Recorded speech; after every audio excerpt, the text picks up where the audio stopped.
vás vítám u toho videa. Dneska bude trochu jiný, protože začnu i s úvodem. A dneska to bude jeden z nejextrémnějších výšlapů, co jsem asi kdy šel, protože budu vylejzat na kopec, spíš nahoru, kotel, teda respektive ne přímo na ní, protože tam se nesmí, ale okolo ní, vysoká 1435 metrů, myslím, 10. nejvyšší hora Česka. Každopádně prostě to je kopec, jo.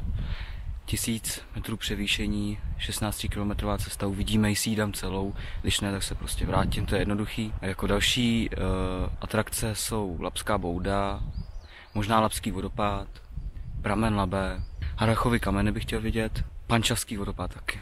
Doufám, že si tohle video užijete, pojďte se na to se mnou kouknout.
Jak jste si mohli všimnout, už jsem vylez v podstatě hlavní bod mé dnešní výpravy, a to jsou Harrachovy kameny.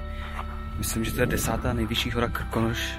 Teď má cesta míří přes Pančavský vodopád, Labskou boudu a pak podél jsem ještě té dřívka.